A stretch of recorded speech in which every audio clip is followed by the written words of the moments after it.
नमस्कार साथियों, पिछले मध्य प्रदेश सामान्य ज्ञान का जो टॉपिक था उसमें हमने मध्य प्रदेश के राष्ट्रीय उद्यानों के बारे में अध्ययन किया। मध्य प्रदेश के 5 राष्ट्रीय उद्यानों के बारे में पढ़ा था। आज हमारे शेष बचे हुए मध्य प्रदेश के राष्ट्रीय उद्यानों के बारे में देखेंगे। तो अगर आपने अभी तक चैनल को सब्सक्राइब नहीं किया है तो चैनल को जरूर सब्सक्राइब करें और बेल आइकन को दबाना ना भूले। तो देखते हम नेक्स्ट जो राष्ट्रीय उद्यान है वह है सतपुड़ा राष्ट्रीय उद्यान।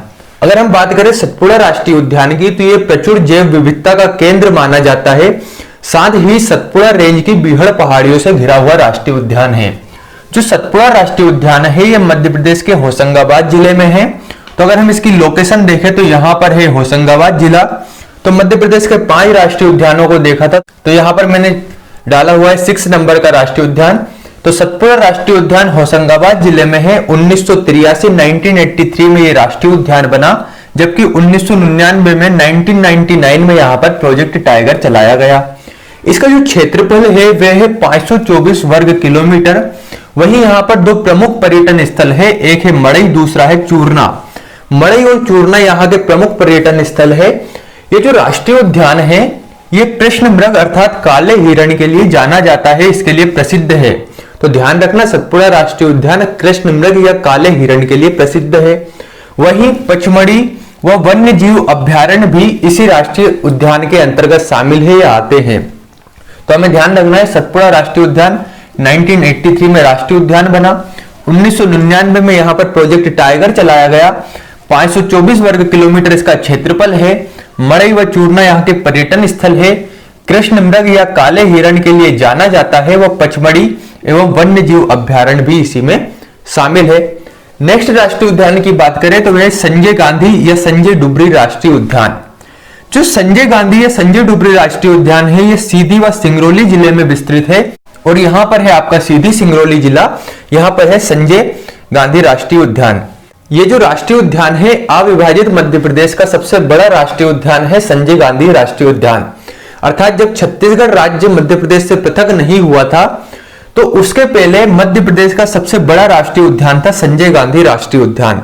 उस समय इसका जो क्षेत्रफल था वह था 1938 वर्ग किलोमीटर, लेकिन छत्तीसगढ़ विभाजन के पश्चात इसका जो क्षेत्रफल रहा वह है 466.7 वर्ग किलोमीटर, 466.7 वर्ग किलोमीटर इसका क्षेत्रफल रहा। तो अगर हम बात करें संजय गांधी या संजय डुबरी राष्ट्रीय उद्यान की तो 1981 में राष्ट्रीय उद्यान बना, जबकि 2008 में यहाँ पर प्रोजेक्ट टाइगर चलाया गया।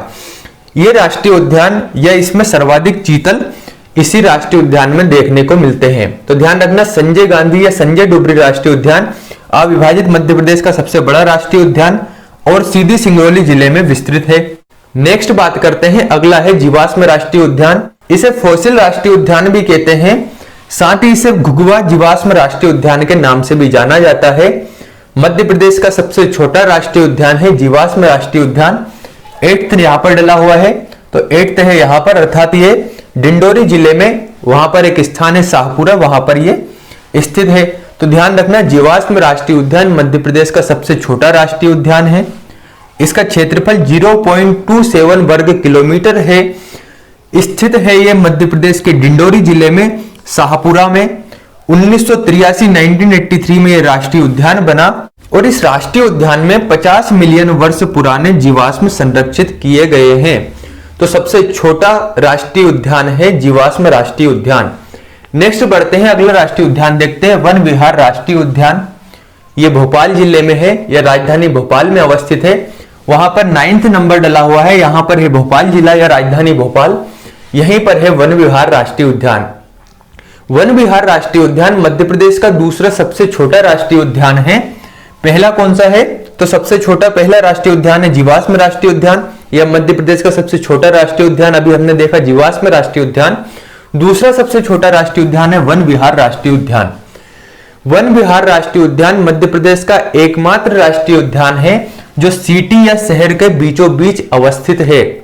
साथ ही इसका क्षेत्रफल 4.45 वर्ग किलोमीटर है। 1979 या 1979 में यह राष्ट्रीय उद्यान बना। तो ध्यान रखना, वन विहार राष्ट्रीय उद्यान भोपाल में अवस्थित है। नेक्स्ट बात करते हैं डायनासोर जीवाश्म राष्ट्रीय उद्यान। तो डायनासोर जीवाश्म राष्ट्रीय उद्यान है धार जिले में। 10th नंबर डला हुआ है, तो 10वां नंबर यहां पर है। और यहीं पर हमने देखा था धार जिला है, धार में है डायनासोर जीवाश्म राष्ट्रीय उद्यान। मध्य प्रदेश का दूसरा जीवाश्म राष्ट्रीय उद्यान है डायनासोर जीवाश्म राष्ट्रीय उद्यान। इसका क्षेत्रफल 108 वर्ग किलोमीटर है। 2010 में यह राष्ट्रीय उद्यान बना और यहां पर लगभग 6.5 करोड़ वर्ष पुराने डायनासोर जीवाश्म संरक्षित हैं। तो ध्यान रखना, डायनासोर जीवाश्म राष्ट्रीय उद्यान धार जिले में है, मध्य प्रदेश का दूसरा जीवाश्म राष्ट्रीय उद्यान है। क्षेत्रफल इसका 108 वर्ग किलोमीटर, 2010 में यह राष्ट्रीय उद्यान बना। इसके पश्चात नेक्स्ट राष्ट्रीय उद्यान देखते हैं, पालपुर कूनो राष्ट्रीय उद्यान 11, ये लास्ट राष्ट्रीय उद्यान है मध्य प्रदेश का। यहां पर है श्योपुर जिला, यहीं पर पालपुर कूनो राष्ट्रीय उद्यान है। अगर हम बात करें पालपुर कूनो राष्ट्रीय उद्यान की, तो 1981 से 2018 तक यह अभ्यारण्य था। इसके पश्चात हाल ही में 14 दिसंबर 2018 को इसे राष्ट्रीय उद्यान घोषित किया गया या राष्ट्रीय उद्यान बनाया गया। ये जो राष्ट्रीय उद्यान है, यहाँ पर एशियाई गिर सिंह के पुनर्वास की योजना क्रियान्वित की जा रही है। वहीं इस राष्ट्रीय उद्यान में कूनो नदी प्रवाहित होती है एवं इसका क्षेत्रफल 748.68 वर्ग किलोमीटर है। तो ये है मध्य प्रदेश का लास्ट राष्ट्रीय उद्यान पालपुर कूनो राष्ट्रीय उद्यान, जो कि है श्योपुर जिले में। तो ये होते हैं मध्य प्रदेश के कंप्लीट राष्ट्रीय उद्यान। इसके साथ ही 2 राष्ट्रीय उद्यान प्रस्तावित है। पहला है पन्ना 2, जो कि पन्ना जिले में, सेकंड है ओमकारेश्वर, ये खंडवा जिले में बनाया जाएगा। ये दोनों राष्ट्रीय उद्यान प्रस्तावित है। इसके साथ ही एग्जाम के पॉइंट ऑफ व्यू से 2 मुख्य फैक्ट हैं। पहला है विश्व में प्रोजेक्ट टाइगर के जनक, तो वह है गेनी मेनफोर्ड। वहीं भारत में प्रोजेक्ट टाइगर 1973 के जनक, तो वह है कैलाश सांखलिया। ये भारत में प्रोजेक्ट टाइगर के जनक है। तो ये मध्य प्रदेश के राष्ट्रीय उद्यान कंप्लीट होते हैं। एक बार और हम इसको देखते हैं। सतपुड़ा राष्ट्रीय उद्यान होशंगाबाद जिले में है, 1983 में राष्ट्रीय उद्यान बना। 1999 में प्रोजेक्ट टाइगर चलाया गया। क्षेत्रफल 524 वर्ग किलोमीटर। मड़ई व चूर्णा यहाँ के पर्यटन स्थल है। कृष्ण मृग या काले हिरण के लिए प्रसिद्ध है या जाना जाता है। पचमढ़ी व वन्य जीव अभ्यारण्य भी इसी में शामिल है। अगला राष्ट्रीय उद्यान है संजय गांधी या संजय डुबरी राष्ट्रीय उद्यान, सीधी सिंगरौली जिले में विस्तृत है।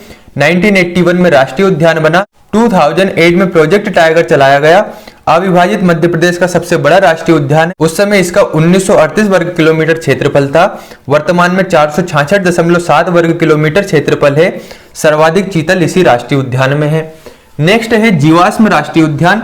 इसे फॉसिल राष्ट्रीय उद्यान या घुघुआ जीवाश्म राष्ट्रीय उद्यान के नाम से भी जानते हैं, क्योंकि इस राष्ट्रीय उद्यान का केंद्र घुघुआ है, जिसके कारण इसे घुघुआ जीवाश्म राष्ट्रीय उद्यान भी कहते हैं। मध्य प्रदेश का सबसे छोटा राष्ट्रीय उद्यान है। 0.27 वर्ग किलोमीटर इसका क्षेत्रफल है। मध्य प्रदेश के डिंडोरी जिले में शाहपुरा नामक स्थान पर यह अवस्थित है। 1983 में राष्ट्रीय उद्यान बना। 50 मिलियन वर्ष पुराने जीवाश्म संरक्षित किए गए हैं। अगला है वन विहार राष्ट्रीय उद्यान। मध्य प्रदेश की राजधानी भोपाल या भोपाल जिले में है। मध्य प्रदेश का दूसरा सबसे छोटा राष्ट्रीय उद्यान है। 4.45 वर्ग किलोमीटर इसका क्षेत्रफल है। 1979 में राष्ट्रीय उद्यान बना। एकमात्र राष्ट्रीय उद्यान जो कि सिटी या शहर के बीचों बीच अवस्थित है। नेक्स्ट है डायनासोर जीवाश्म राष्ट्रीय उद्यान। मध्य प्रदेश के धार जिले में 108 वर्ग किलोमीटर क्षेत्रफल। 2010 में राष्ट्रीय उद्यान बना। 6.5 करोड़ वर्ष पुराने डायनासोर जीवाश्म संरक्षित किए गए। अगला है पालपुर कूनो राष्ट्रीय उद्यान। मध्य प्रदेश के श्योपुर जिले में अवस्थित। 1981 से 2018 तक अभ्यारण्य रहा। 14 दिसंबर 2018 को राष्ट्रीय उद्यान घोषित किया गया। एशियाई गिर सिंह के पुनर्वास की योजना क्रियान्वित की जा रही है। कूनो नदी इसी में प्रवाहित होती है और इसका जो क्षेत्रफल है वह 748.68 वर्ग किलोमीटर। तो साथियों, ये होता है कंप्लीट मध्य प्रदेश के राष्ट्रीय उद्यान। इसके पश्चात हम देखेंगे मध्य प्रदेश के अभ्यारण्य के बारे में।